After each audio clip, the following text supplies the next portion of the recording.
Good morning, gang. Happy Saturday morning. So the big question comes out after some comments yesterday. Why are we prepping, right? What could possibly happen? The world is great. I mean, listen to the White House, listen to CNN, listen to Stephen King or any of the Hollywood elites telling us how great Bidenomics is, right? How great the country's doing. The stock market, blah, blah, blah. Right. Okay. Now, yesterday, Kamala Harris was in a forum in Iowa talking about reproductive rights. Okay. Basically, bitching about the fact that some states want to ban abortion. Okay. And she was talking about how economic hardship that the people will have to face, that women would have to face. For some reason now it's what you notice how we can use the term women when it fits the narrative, but otherwise we're now supposed to be what spouses or what I mean, because there's a bill in Congress right now to remove the term husband and wife from all federal documents. Okay, we're supposed to be married people or something like that, birthing people, that whole thing. Okay. But so Kamala Harris yesterday talking about the hardships that women, I'm assuming she means people with two X chromosomes, need to take.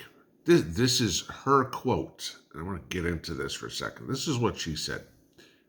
Quote, if she is a single parent, she's going to be able to have to be able to pay for that child care. She's going to lose time for work. Maybe she has paid family leave. Maybe she doesn't. Maybe she has paid sick leave. Maybe she doesn't. She will have to pay for a plane, a train, bus, gas. Most Americans are a $400 unexpected expense away from bankruptcy. Well, Miss Word Salad, I will give you this. You defined Bidenomics with that last sentence. Most Americans are a $400 unexpected expense away from bankruptcy. And you know why? Because it's your fault. I went through this morning. I thought I'd take a look just to see how well Bidenomics is working on the people of the United States.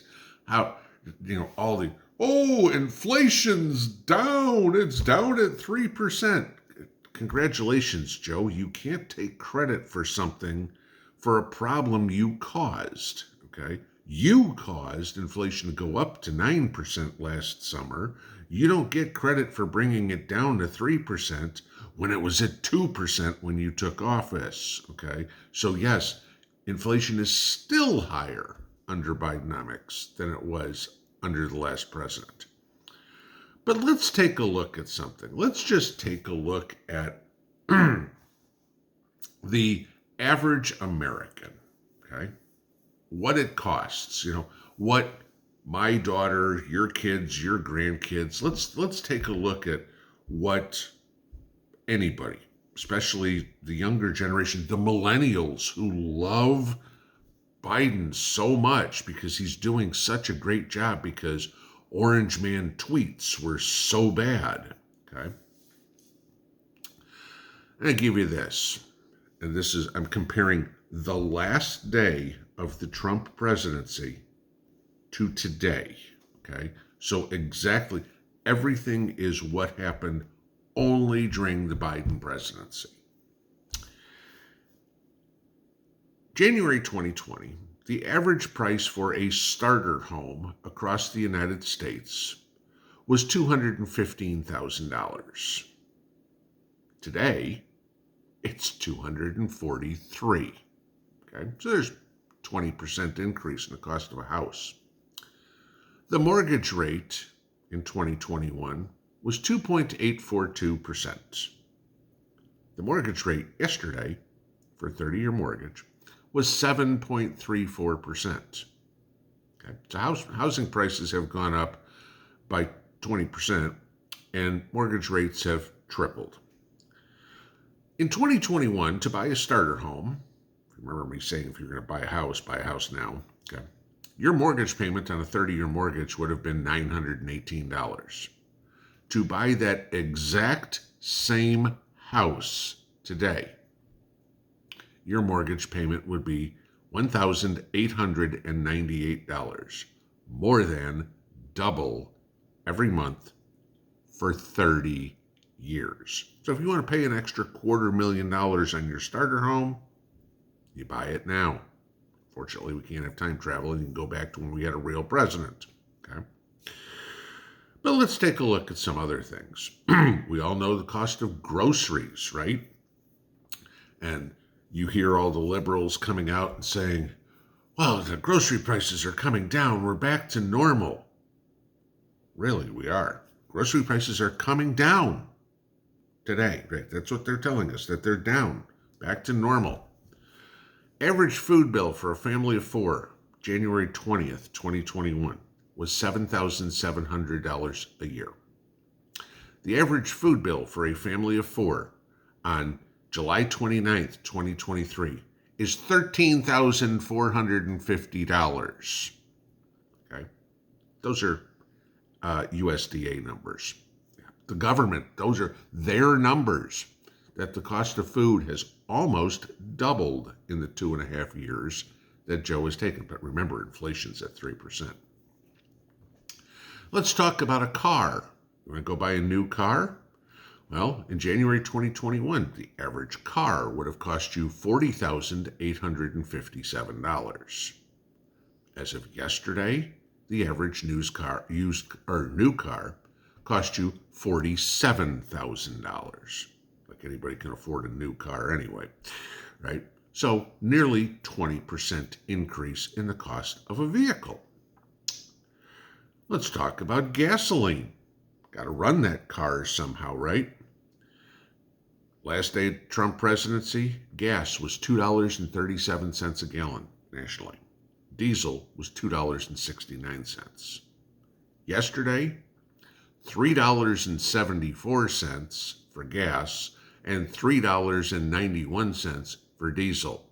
That's a 50% increase. Do not give me for 1 second that inflation is running at 3%. Okay? Do we want to add insult to injury on all of this? Let's try this one, because remember how well Bidenomics works.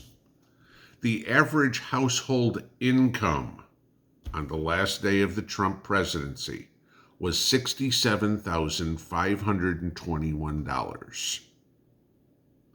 The average household income yesterday was $63,214, more than $5,000, or about 12% less. So the price of everything in Joe's economy, in Bidenomics, which works so well, is about 30% higher. Oh yeah, that would be the real inflation number than it was when he took office. And wages are down 12%. Remind me why we want 4 more years of this. Every one of those figures you can go look up online. It is public information. I'm not skewing any of them. I'm not taking anything about, okay? I looked at car insurance. Car insurance is the same as it was 2.5 years ago. Are there things that went down? Inevitably, okay? I'm betting the cost of marijuana has probably went down. The cost of an abortion has probably went down. You know, those sorts of things, because those are the important things that Democrats want to fight for. But the things that we need to live, housing, food, transportation, have all gone through the roof, while your income is falling through the floor. To every liberal, to every Democrat out there, I challenge you to go look up those figures, and then please make a video and tell me how good Bidenomics works. We can all use a good laugh on a Saturday. Pinball out.